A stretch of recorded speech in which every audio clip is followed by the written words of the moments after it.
Ilang buwan ho kayo sumali? Last year po. Sumali po kayo last year. Naging kayo ho nang nakausap mo. Tapos? Tapos hiwalay na po kami.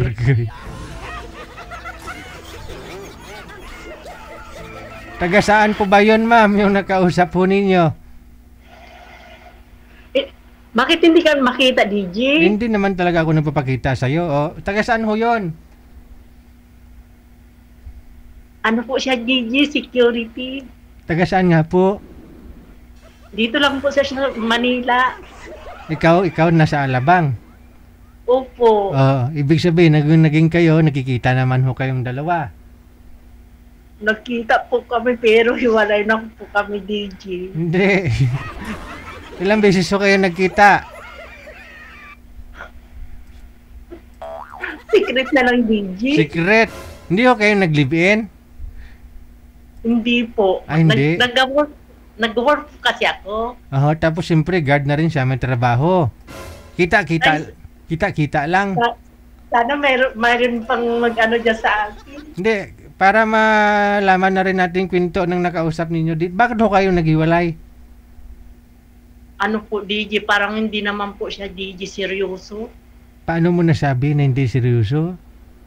Kasi po, yung hindi naman po palagi, DJ, yung alam mo na, yung pag nagkakita, hindi na lang ayaw ko naman po ng gano'n na lang. Gusto ko sa bilang halimbawa, bilang mag-asawa po, magtulungan po, di ba po? Oo. Ano nangyayari? Parang ano na po siya, parang nakahanap na po siya ng iba. Hindi, sabi nyo, bilang mag-asawa. So makukonsider o masabi natin yung ginagawa ng mag-asawa, ginagawa ninyo, kaya nasabi mong mag-asawa nagtutulungan. Opo, kulang na lang sa amin, DJ, magsama. Kasal na lang kulang, kumbaga. Opo, pero may work po kasi ako, pag nag-day off lang po ako. Okay. Ang ibig ko pong sabihin, nagsasama ho kayo, kulang na lang magpakasal, mag-asawa na sana, kaya nasabi nyo magtutulungan dapat. Pero ang ginagawa niya, hindi siya na tumutulong? Hindi po, DJ. Ikaw ang gumagas... Parang ayaw niya ng responsibilidad. Ayaw niya maging tatay? Ayaw niyang mabuntis ka? Hindi po, hindi na po ako manganganak, DJ. Responsibilidad? Ano po ibig mong sabihin? Hindi kasi may anak po ako, DJ, sa dati kong asawa. Di ba po, namatay yung asawa ko. Tapos? Tapos, di ba nung sumali kami, yung last year, birthday mo pa yun eh. Ay, nakalimutan ko na ho eh. Tapos. April 26 yun. Last year, 2024. Opo. Tapos, ayaw niya ng responsibilidad. Ano pong ibig mo sabihin? Parang ayaw niya ng responsibilidad na siyempre sa bilang mag-asawa, siyempre magtutulungan po. Parang ayaw niya ng ganon. Magtutulungan? Sa anong bagay kayo magtutulungan? Baka gusto niya lang bimbangan. Teka lang. Pag magkita kayo, yun lang gusto niya mangyari. Opo, DJ. Tapos, parang ganun po. Parang hindi kayo nagtutulungan, ikaw yung nagpakapagod, ganun. Hindi, may work po siya, may work din po ako. Pag nag-dip ako, saka lang kami magkikita. Ayun nga po, ibig mong sabihin na hindi nagtutulungan, ikaw lang yung nagtatrabaho, kumbaga tumitihaya lang siya. Hindi, may work po siya, DJ. Hindi, kung magsama kayong dalawa ba, hindi kayo nagtutulungan kung magkita kayo. DJ naman eh. So, ano pong gusto niyo po sana mangyari? Yun bang may pangarap sana? Magbuo kayo ng pamilya? Opo. Okay. Pero ano po yun, kasal po kayo dati? Kasal na rin po siya sa dati niya? Hindi ko po alam, DJ. Baka may asawa rin po o siguro sa ngayon, hindi ko rin po alam. Kasi hindi naman niya sinasabi sa akin, DJ. Yung dati po ba, ano po yung status niya nung makilala mo? Sabi niya, hiwalay po siya, DJ. Hindi mo na inalam kung totoo? Hindi ko po, wala po akong pati sa family niya, parang ayaw niya ipakilala, ganun. Yun lang. Okay. Tapos yung cellphone niya, DJ, hindi niya pinapaano sa akin. Aha. Kung yari, magkasama mo kayo, magkatabi kayo natutulog, yung cellphone niya, hawak niya, ay hindi niya pinapakita sa'yo. Hindi, may password, DJ, hindi ko mabuksan. Okay. Tinatago niya sa akin, ayaw niya ipakita. Yung messenger niya, ayaw. Baka may hinihingi siya sa'yo na hindi mo binibigay. Ano ba? Gusto niyo sana na ipapapublic ka, pero ikaw nga ho, hindi mo pinapublic. Mga ganon? Wala, alam ko, DJ, wala naman akong pagkukulang, DJ, pero... Binigay mo naman lahat? Tudo-tudo mo talaga? DJ, parang hindi siya seryoso, DJ. Gusto ko sana yung seryoso, ba makakasama sa buhay. Okay. So, naghahanap ka po ngayon. Kailan po kayo naghiwalay? Bago lang po, DJ. Kanina lang? Hindi. Bago lang. Nung nakaraan pa po, DJ. Ikaw po mismo yung gumive up? Po? Ikaw yung nakipaghiwalay sa kanya? Hindi. Parang kasi, DJ, parang iba na kasi pakiramdam ko. Nung una, okay pa kami. Pero na ngayon, parang, na siya, DJ, iba na, parang, siyempre, nakuha niya ng gusto niya, ganun. Parang hindi, wala siyang balak na, magsama kami habang buhay, ganun. Hindi ko po alam, nakakita na siguro ng bago. O kaya may asawa siya, ganun. Dapat inalam mo yung totoo. Para siyempre, kapanatagan na rin ang isip mo, alam mo yung rason. Ay, paano ko, DJ, malalaman? Wala naman akong ibig ko sabihin, saan ako kukuha ng yung proof na para hindi, kung ayaw may dahilan, kung gusto marami talagang paraan. Pwede mo siyang friend po ba kayo sa Facebook? Hindi.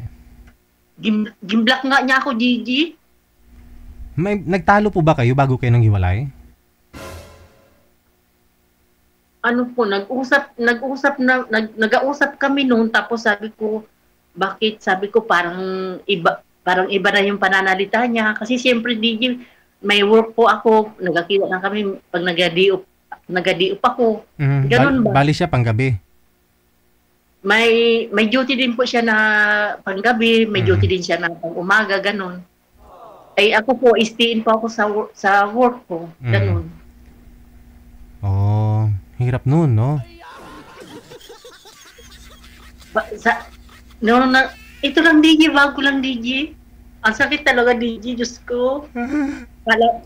Kala ko, DJ, siya na yung makakasama ko sa buhay ko. Hindi pa pala. Bimbang pa, more. Bimbang pa. Ano po yung status nyo? Hiwalay kayo sa asawa mo? Byuda? Ako po? Widow po ako, DJ. Byuda talaga. Ilan po yung mga anak mo? Ang anak ko, 4, namatay yung isa. 3 na lang. Yung panganay, namatay po. Bali yung bunso mo, ilang taon na po ngayon? 21 po, DJ. Hindi mo na inobliga, kumbaga, nagtatrabaho ko na lang para sa sarili mo, ganun. Hindi, nagtatrabaho ko para sa anak ko. Nag-aaral pa po yung mga anak ko, DJ, college. 3? Hindi, yung 2 lang po. Yung isa naman po, hindi po sa akin lumaki. Yung panganay ko namatay po. Okay, sige. So, siguro kailangan mo magpahinga, mama. Para makapag-relax ang yung isip mo, kung anong dapat mong gawin sa buhay mo. Anong priority mo?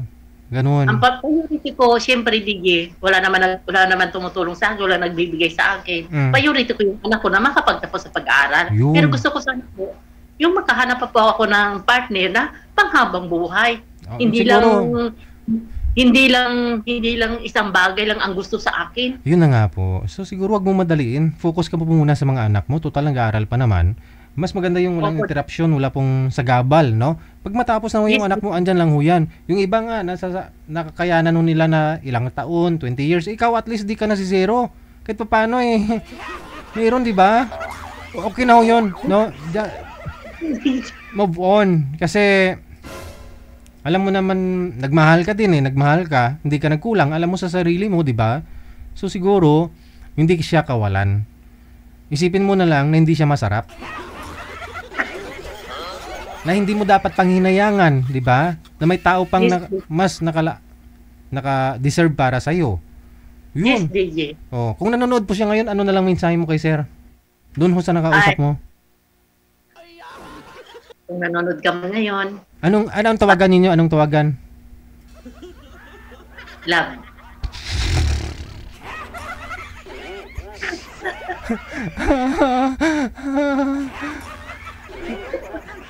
Oh, sige. Kung nanonood po siya ngayon, anong masabi mo sa kanya? Anong mensahe mo? Wala na, DJ. Masakit eh. Uy. Dapat palitan mo kung ano yung naramdaman mo ngayon. Maghanap ka ng ibang paraan ng mga bagay na alternative. I mean, yung makawala ng naramdaman mo ngayon. Nasaktan ka dahil alam mong hindi ka nagkulang, pero nagawa niyang parang binaliwala ka. Na hindi Yes, niya DJ.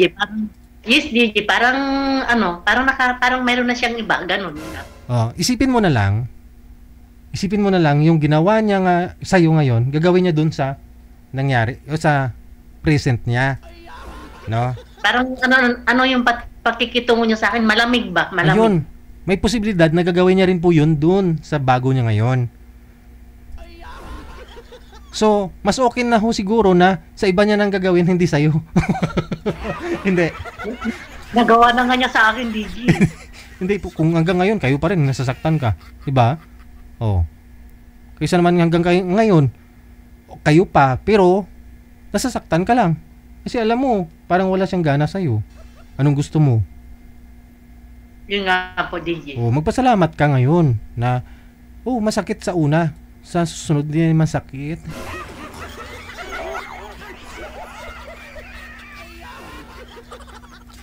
Ay, shout out muna sa inyo, DJ Jel, sa OFW Emotion. Hello po sa inyong lahat. Wanted sweetheart. Sana Hanap ka ulit? DJ, para maka-move on. Ay, hindi pwede.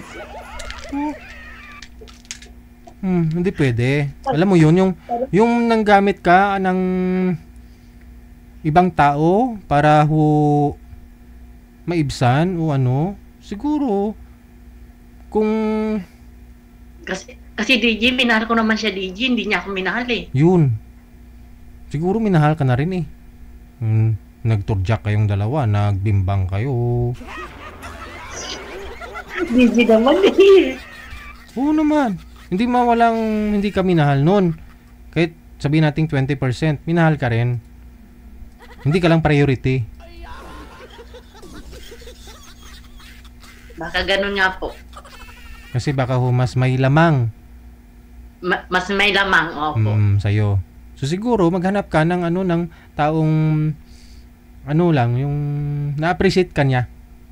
Yes. So siguro ngayon hindi ka pa ready kasi nandiyan ka pa sa stage na na nagmo-move on. Ipahilumin mo muna. Maghanap ka ng ibang paraan na pagkakaabalahan para madali mo siya makalimutan. Isipin mo na lang na hindi siya masarap.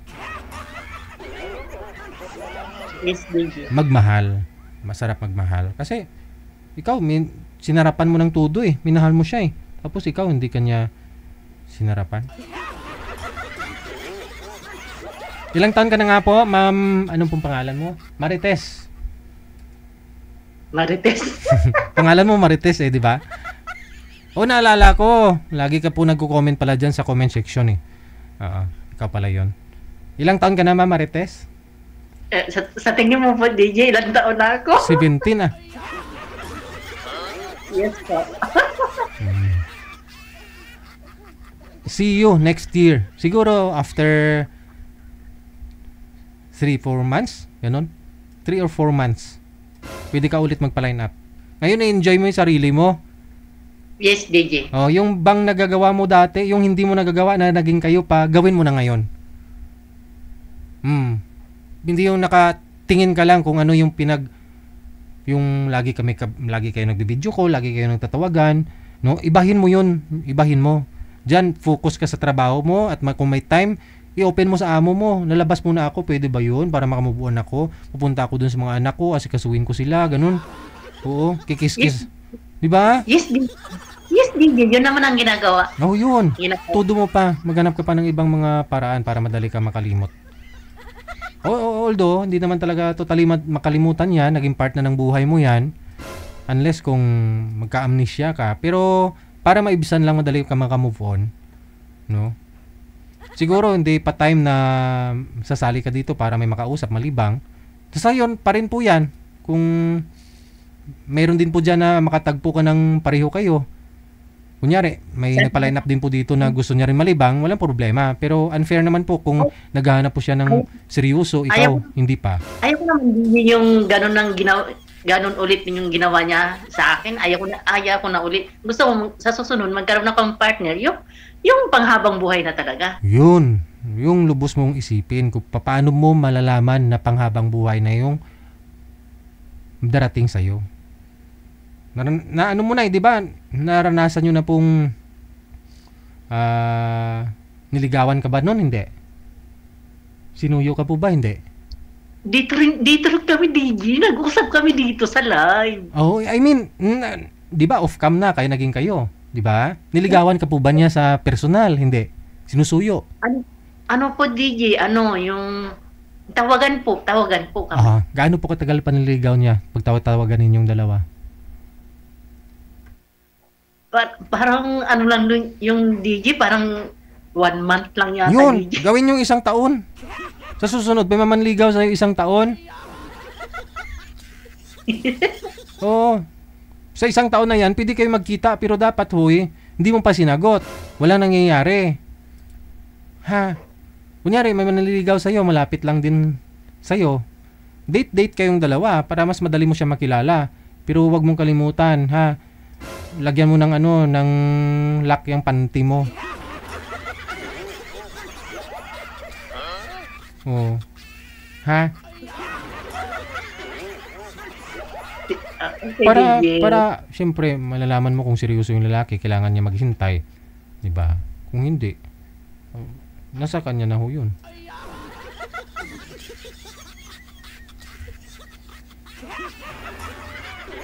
Pa-line up ka na lang ulit sa summer, ka na lang magpa-line up, Kasi naintindihan kita ngayon, malamig yung panahon, kailangan mo may makayakap, kailangan mo din siyempre ng may maka-video call. Mas maganda ho sa summer ka na lang magpa-line up dito. Sa April. Kumusta po, manager? Sa April na lang, Ako sa birthday mo din. Okay, no problem. Sige, para after 2 years. Okay. Sige po. Sige, bye. Ay, thank you po. Si Miss Marites, naging sila pala na nakausap niya po dito, no? Kasi kanina parang hindi ko magets Parang ang ibig niya sabihin parang siya lang nag-i-effort. Parang ganun. Sabi ko nga kung ano yung trabaho ng lalaki. Kasi isang rason pa ho yan minsan. Pag guard kasi na yung mga lalaki na laging nagpupuyat.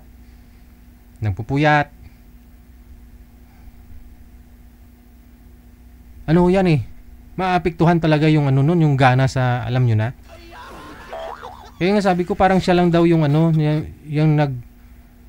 si girl lang daw yung mamaniobra, yung nagdadala. Yung boy hindi. Kaya tinatanong ko yung trabaho ni boy. Bakit hindi siya makapagdala? Baka pagod. No? Pagod. Ganun po talaga pag panggabi yung trabaho.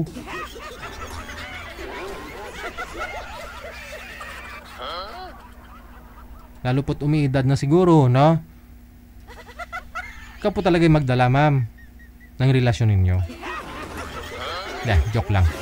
Mama Mante, Miss Marites. Kita-kits na lang tayo sa summer. At reviewin mo na rin po yung comment. May nag-mine sa'yo dyan. Nasa sa'yo po yung decision.